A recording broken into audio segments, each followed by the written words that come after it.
Hey, all right. Welcome everybody to Filter Through Skin Week 3. Today, you have an interview with the one and only Desiree Mckenzie. For those of you who will be seeing this after the program is over and it's put out, this is Filter Through Skin, run by yours truly, Joshua Scribe Watkins from Word is Bond. And the goal of this program is for Black writers to reimagine their relationship to their writing, to detach ourselves from the monolith that is Blackness in spoken word, in poetry, in rap, in storytelling in general. And my hope for all of you reading this, hearing this, watching this, whatever it is, however you come to it, that this challenges the the way that the world has tried to force you to write about Blackness, the way that the world has tried to offer you opportunities to pimp your pain, but not to honor your personhood.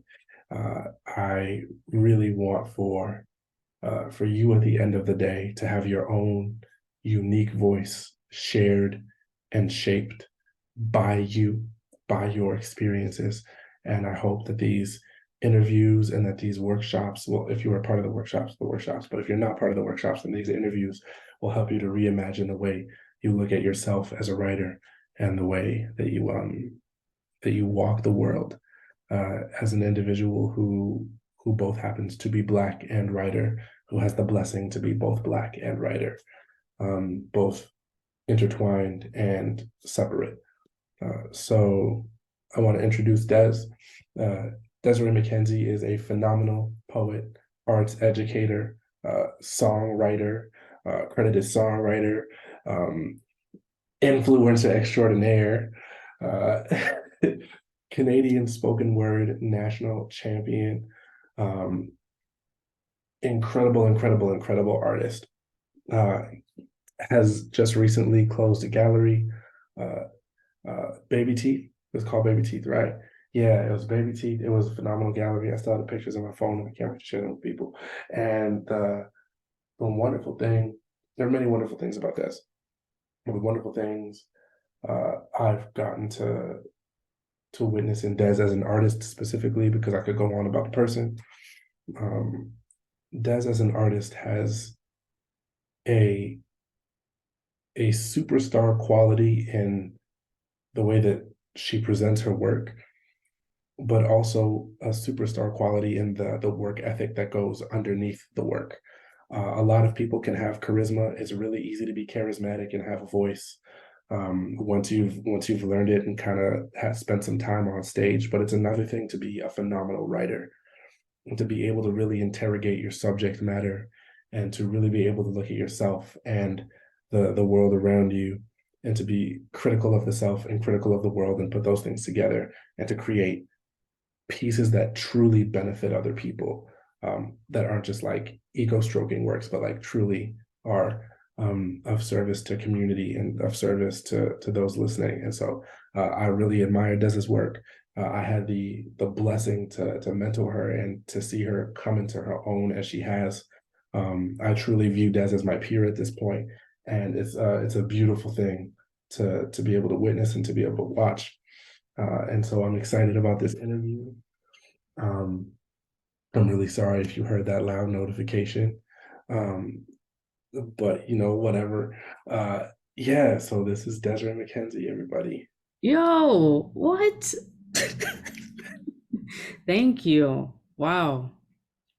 That that means a lot. And I just want everyone to know here that like without a person like Josh and without a person like the PDBs and the Lex Leosis and like they're the three people who were so present, and the reason why I pursued spoken word the way I did. And you're one of those people. So it's just hearing that from you and just know that all of what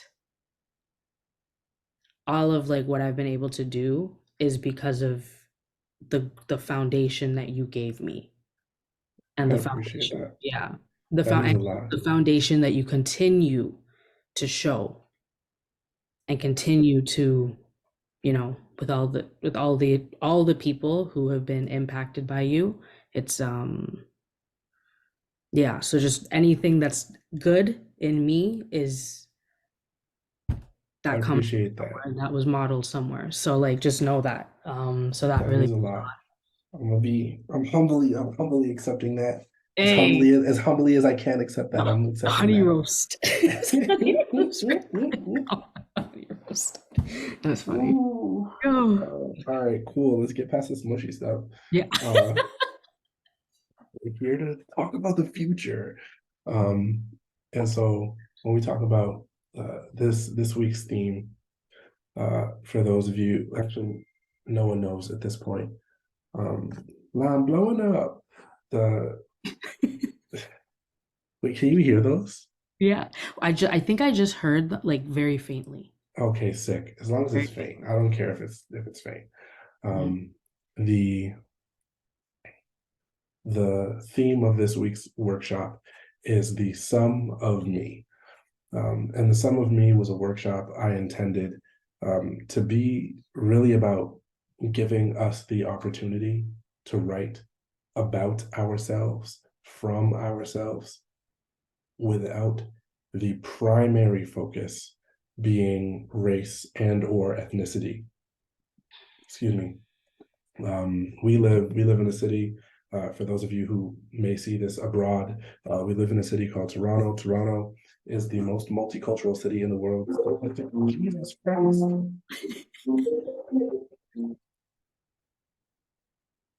Yo, It's the most phone was like, multicultural city in the world. I'm blowing up, working on the phones. Um, Drake out here influencing this whole interview. What's going on? That wasn't that feels ridiculous to say. Obviously, Drake's not calling my phone.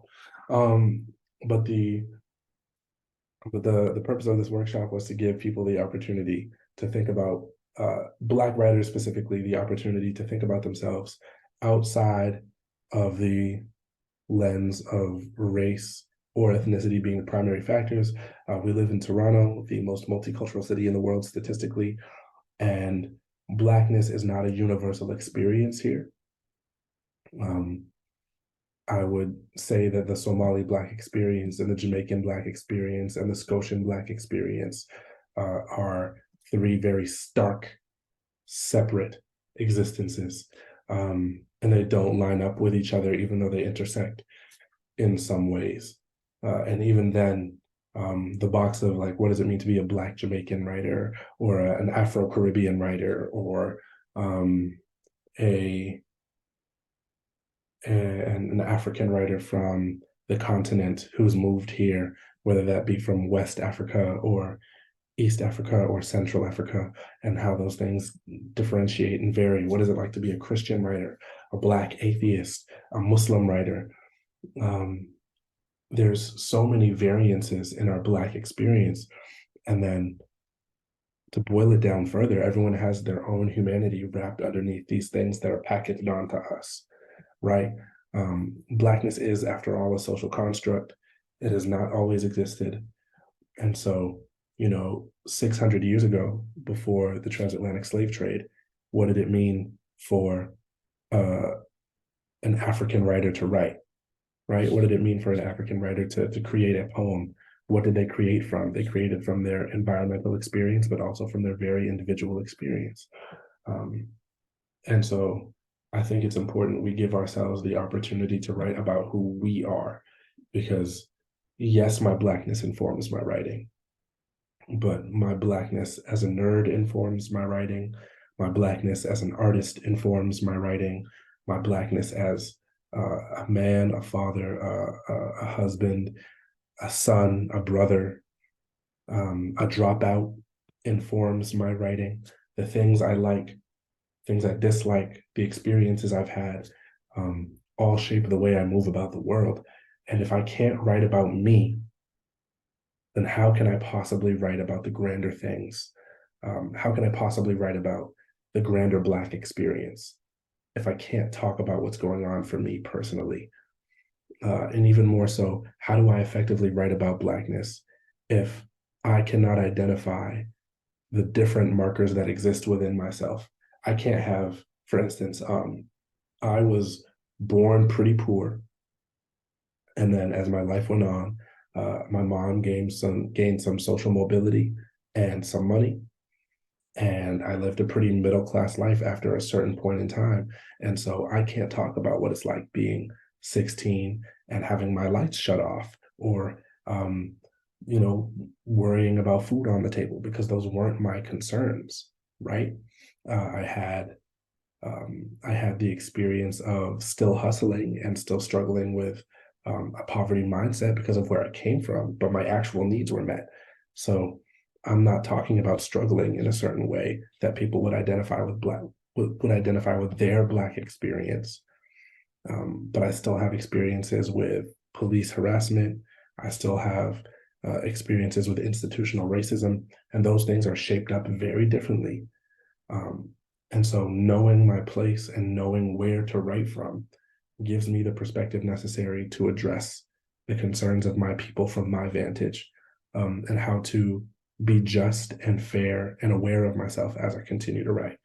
Um, but that also gives me a unique advantage. If I love Avatar The Last Airbender and I drop Avatar The Last Airbender references in my writing, that's an insight that may connect to somebody who also shares my experience. And so knowing who you are, what you enjoy, your own style will help you further develop, you know what I mean? So that's the premise of this workshop. It was a very long-winded way of saying it. So the first question I wanted to ask Des, um, Des, where do you find personal experience assists or hinders writing about grander subject matter? I think it's a really good question. I think I'll start with what it hinders. That's kind of the first thing that came to mind.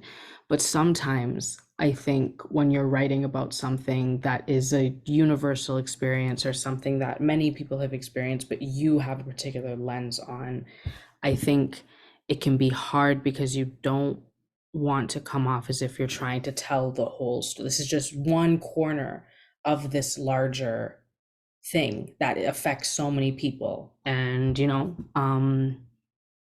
so you just want to, I think that's one thing I've kind of encountered and I felt like just, I still work through and of course, my perspective or my experience with that particular thing is valid and it needs to be told and it might be very common, whatever it is, it's, there's a big, again, the bigger picture and yeah. So I think that that's it for me, but how it benefits, um, I think it brings, I think to a lot of people who might hear a particular poem, especially people who don't identify with that experience, they might, like, I don't know, I think it helps bring, people hear about certain issues and can become desensitized to it or can become whatever, just kind of complacent about it. But I think one thing that's beautiful about being able to share your perspective and your point of, like, your particular point of view on something or your personal experience, however detailed it is, um, you're giving an opportunity for this to be, I don't know, brought into more human form, because once a person gets used to something, you know, I don't know if that makes sense. Yeah, I hear what you're saying. And The I do want to preface and, like, sorry, and say just as a disclaimer, not to say that what we write is for anyone to it's not, we don't, like, we can write to educate, but I also think there's an element of, like, we are writing for us and for our experience and to process that and be able to process that through poetry. Um, not so I'm not saying that. It's just like, yeah, yeah. all right. I appreciate it. Hmm. I'm thinking about what you're saying. So I want to kind of flip that same question Hmm. Um, and to some people, this won't be a flip, but it's because my brain works weird.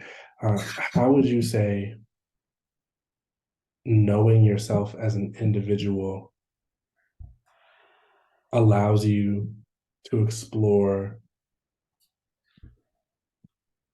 knowing yourself as, sorry, let me rephrase, knowing Hmm. yourself as a uh, Black and Indo-Caribbean person, because like you have that experience, like for you specifically, how does that allow you to then navigate work that's extremely personal and not broad? Where does it like does that give you opportunity to do more, to do less? Does it give you does it help you navigate it all? Um, Hmm. yeah, that's what I'm Yeah. thinking about. Honestly, I think one of the things that I'm so grateful that came with sort of when I really started getting out there in poetry was instant, like, one, first and foremost, in terms of my Indo-Caribbean heritage, I didn't even know what Indo-Caribbean was until I was 22 or 23. Mm, I just knew I was some denomination of brown and black, but like, and then it was the typical mixed kid, thing that, mhm, but but I just didn't know what what that was. And then even in terms of feeling confident speaking about like blackness, and that I could, or that it felt like, because I was surrounded by so many people who affirmed my experiences and really wanted me to talk about things. That was a huge thing. mm, So it's really only like, and being able to know those parts of myself, and especially know them through poetry, and have a like, and understand those things. um yeah, I think it's helped so much, and it's given me so much room and ways to, I don't know, to understand myself greater, because I think every poem is an opportunity to actually understand how you feel about something on a deeper level. bars. So yeah, what's that? Oh, I just said bars. Oh yeah, yeah. So I think that's, thank you. That's what that is. So yeah, I think, and to acknowledge the fact that I think even addressing those parts of yourself, so for me, my blackness or Indo-Caribbean background, whatever, those can also bring up really hard things and really difficult things to talk Mm, about. But I hope that being able to write a poem and write in that way can give you some sort of some something on your journey to healing that and understanding that and being able to process that in a different way. That's what I would hope. mm, um, but yeah, I think, and not everything needs to be shared as well. I think especially in the knowing yourself, that practice can come through in your writing, and getting to know yourself, that practice can come through in the writing you do just for you too. So mm. yeah. Shelly and I were having a conversation about that last week. The idea that when you write for when you write for yourself, not everything needs to be shared. Yeah. Um, and once you share it with people, the work is no longer just yours. But I want to backtrack to something you said about writing and getting to know yourself. I think Hmm. that's a really powerful tool because there's times I've been writing and had like revelations about myself, and some of those things I never bring out into the world, Yeah. um, and others I um, I realize firmly that like, oh, this is kind of lit to know, but like, do I share this Yeah. with people? Yeah. So Yeah. what would you say is a good way to come to like I guess self-awareness and self-discovery? What are ways you've come to do that? Or are there things you do to get to know yourself in your writing on your own? Yeah. I think, trying to think. Um, what was the first part of the question? Great question. Um, I'm just No, but I'm you, essentially what are ways I get to know know myself? yourself through Okay. writing. Yeah. And knowing knowing sort of those differences between, this is how do you differentiate? Yeah, that's what it Yeah. was. Okay. Firstly, in terms of how I differentiate, it really just like the only way I can think that I would notice that feeling of like you don't want to share this or not yet or just hold on is if I don't like feel excited about it. I get a very Mm, visceral thing that like if I know I've written something cool, I'm excited to share it. If it's kind of like and for whatever reason, whether it's that I don't like what I wrote at that time, I need it to be edited, or like I was talking about something that was in here, like really deep in there, I think, yeah, I think it would be, I just wouldn't be as excited. So that's, I think, how I measure that. And then in terms of how I know myself, I think I think really noticing the things that I think has been really, really helpful in that if yeah, I know I love watching Jersey Shore, I love watching Jersey Shore. And like that's what yeah. I don't know, I love those Italian people, man. Like I love it. So like, or if I know I really, really love a tuna wrap Mm, or a tuna sandwich, whatever.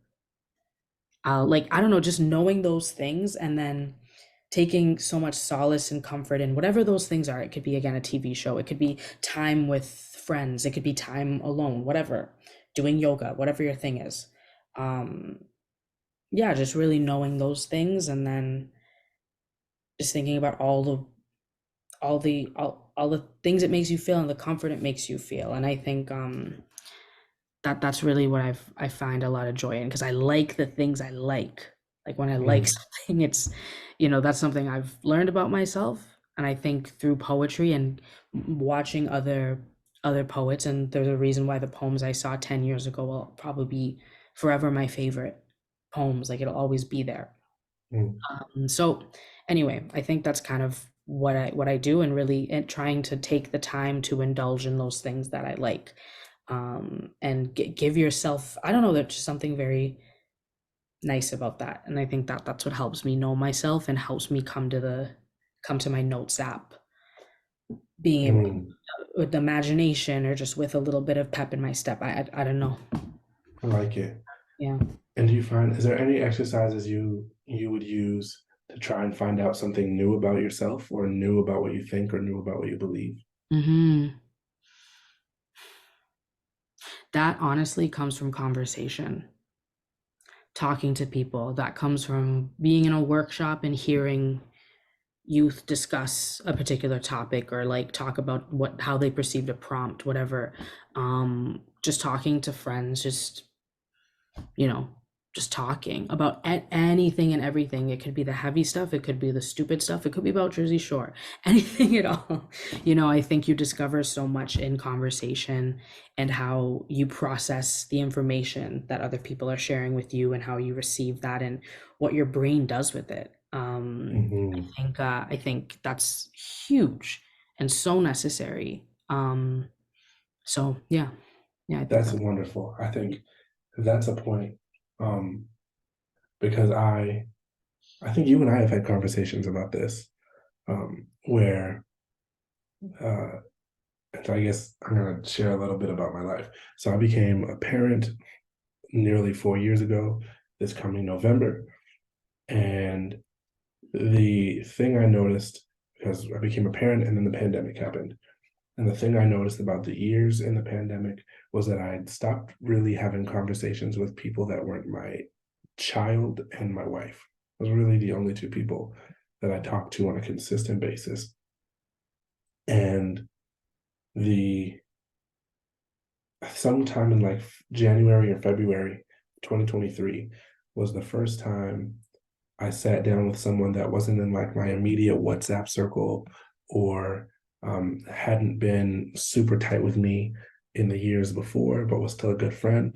I sat down. It was actually Britta. Shout out Britta B. I sat down with Britta, and I realized in the midst of everything that was going on that like, oh, I'm having ideas.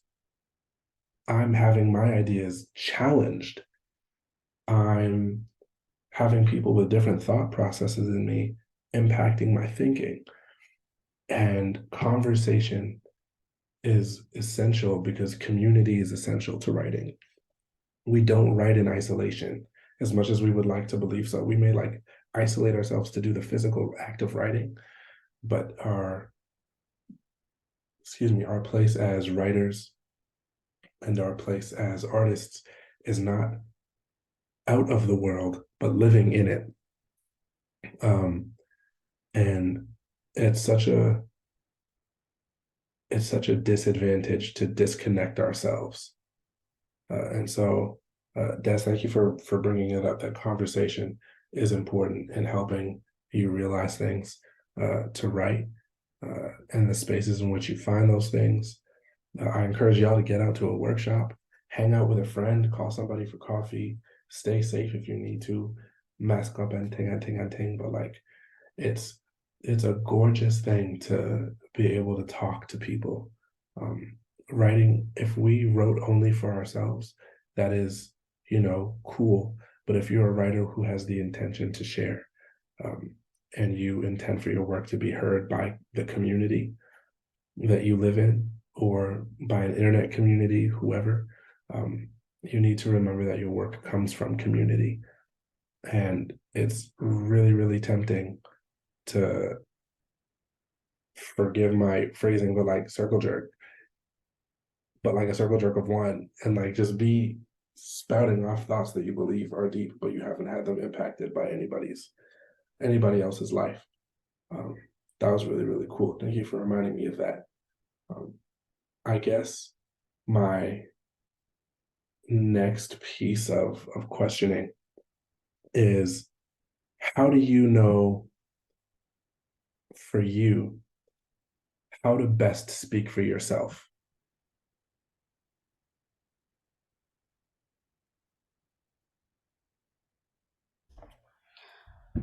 Best speak for myself. I think that kind of, even to me, that almost feels like the more specific I can get and the more detailed I can get, it shows this is a very specific thing. And then obviously, hopefully, to the core message or whatever it was about that particular anecdote or whatever it was, um, that a person can feel, can resonate, but still it's Mhm. still personal, and it's still like, but that was her particular thing on it. I know what she means, but I think that kind of helps. Um, yeah, that's what I can like immediately think of, off the top of my head. But I think that that's a big piece of it. And also just, I hate to say this, um, I'm taking a workshop with Buddy Wakefield right now, and we talked about cliches today. Um, Mm. and I hate to say that, like, as long as are you asking yourself, are you speaking your heart? Like, are you are you speaking from the heart? Like, are you actually like, Mm. I think that's it. And it's best, and know that you are putting in your absolute best to say what your heart is saying in you, Yeah. you know? Not trying to make it sound pretty, not trying to, unless it does or whatever. It just like, it's coming from here first. And then, yeah, I think that's one thing that I really, I catch myself reminding myself of if I'm writing something. So, I want to yeah. ask a follow-up question to that, and then I Mhm. think I'll have one more, and we'll close out. Mhm. How do you know when you're speaking from the heart? You get a little feeling inside when you share it. I don't know. Like I don't, oh, these Winnie the Pooh answers. I don't know. Like, no, I honestly, like, I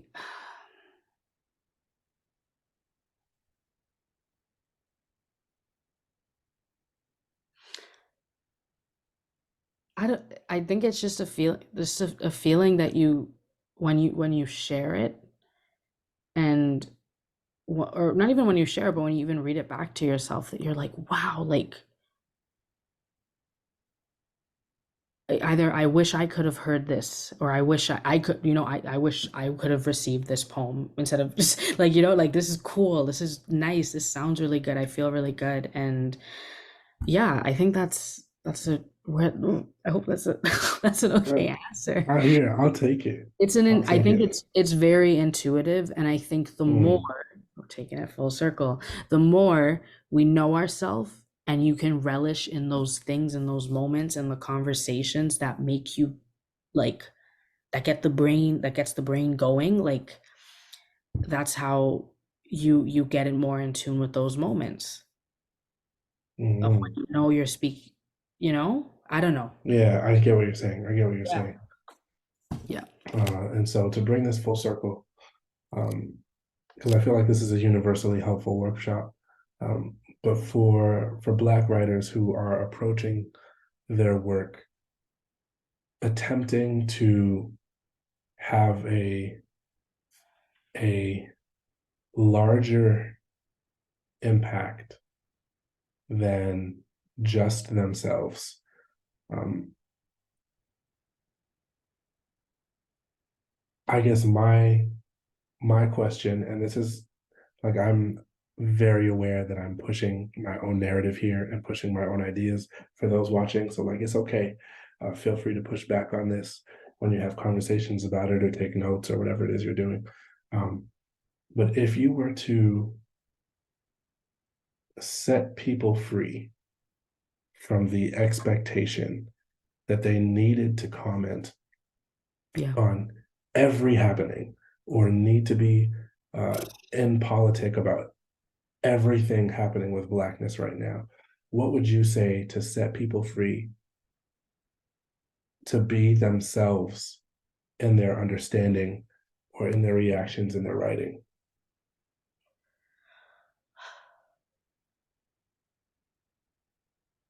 I think knowing that you and coming to understand, and whether it's spending the time with the people or doing the thing, writing poetry or whatever the thing is that you enjoy doing, um, whatever that thing is, I think really, I'm trying to like piece it. Sorry, I'm trying to It's like all piece it. good. It's all good. Take your time with it. It's a big question.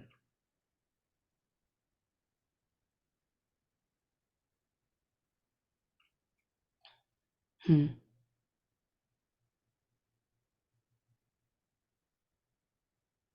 Can you say what was it again?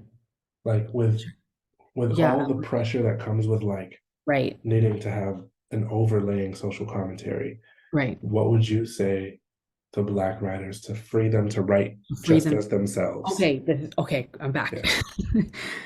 I think giving yourself, knowing that you deserve room as well, and you Mm, take up space as well, and managing all of the things, including um blackness, your blackness, every day being black every day, and then of course the things we hear outside of that, and the happenings and the news and the things that concern us and the things that scare us. But know that in all of those things, and for you as well, you need to be able to take up some space. So mm, you can't comment on every single thing, and sometimes you can't even find the words for every single thing, and you probably never will for certain things. We just feel it, regard like know that you need, there's also needs to be a space for you, for the things, again, those things that you love, and the things that you're unsure of, and the things you don't, you question, that are unique from what other people might question, whatever. It's your desires, what you want to, what your dream job is, what your everything, all the things that, whatever. It's knowing that you, and coming to understand that we need space in our own hearts and minds too, and in our own poetry too.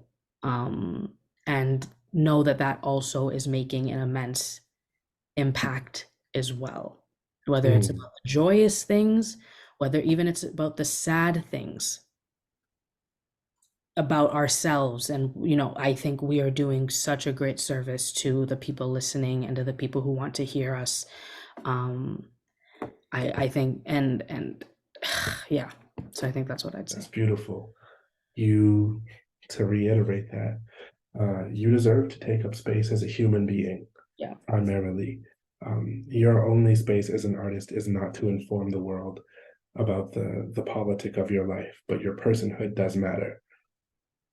And I think you can only really truly effectively write about your politic and your political positioning within the world, especially when it comes to race, if you're able to speak from a place of your humanity. Um, because to be Black in the eyes of the world is not to be human. And you are very much so. As you step out into your everyday life, you're a person. Uh, and a lot of us would like to say, like, we're Black first. And it's like you're at the base level, you're a human being before you are anything else. Um, and your Blackness deeply affects your humanity, Mm-hmm. but it is not all there is to you. And if you make your Blackness all there is to you, you by definition lose out on the rest of your personhood, Yeah. because Black is a space of resistance. uh, Black is a space of othering. Black is a space of subjugation by nature of the institutions that we exist in. um, I believe Black is beautiful. I believe Black is brilliant. I believe Black is adventurous in creativity and innovation. But all of that exists against the system. Mm-hmm. If you remove the system, Blackness doesn't mean anything. It never did. It is a condition given that we have made beautiful through our art, that we have made beautiful through our lives. But the reality of the situation is that um, I'm I'm I'm a father because I'm a father. I'm a Black father because I was made to be Black. But if you were to remove white supremacy from the equation today, I'm still a dad, Yeah. and that still has very human implications. Um, I am still a lover of anime, regardless of where I come from. I'm still figuring out my relationship with spirituality, and that makes me um, very, very, very human. And my my Blackness is a filter through which that exists. Get it? My Blackness is a filter through which that exists, and it is the closest filter, most definitely. But it is the filter. It is a filter nonetheless, and so yes, we deserve space to just exist in the world and to just be people. Especially as we write for our community, people should be able to look at you and be like, that's Des, and Des is just like me. She has a distinct memory of the young and the restless. Um, Des downloaded music off LimeWire and like has those human experiences. Um, and those are core tenets to our personhood. And they are brilliant, beautiful things. And they further exemplify the necessity of why we write the heavier things that we write. Because I'm I'm important as a human being through all of my experience. And if I somehow am being denied my humanity because of this one element of my personhood, it's so much more to be like, look at me, then look at us, look at us all. Um, yeah, it's brilliant. It's brilliant. It's brilliant. Des, thank you so much for your time. I Thank appreciate you. you. Thank you for having me. Um, if there's anything you want to announce, I'll give you that space at the end of this interview right now. I don't know why I held it up this way when you're on this side of the screen. I'm like, it's funny because you're up here for me. So like you're up here. So you've been like, I'm like, I guess but like anyway. Nothing to announce. Just I don't think. Yeah, nothing necessarily to announce. I recently wrapped up an exhibition called Baby Teeth. I'm going to be putting it up online. I'm just figuring out the logistics of that. But either way, if you want to see a recap and or anything like that, see more of my work, connect with me. You can follow me at Desiree Mckenzie on Instagram. Check out my website, DesireeMcKenziePoetry.com. um, come do a program at Jayu, anything at all. Yeah, yeah, that's that. All right. Thank y'all so much. Thank you. Thank you, And bro. have a good one, everybody. I don't know where you at.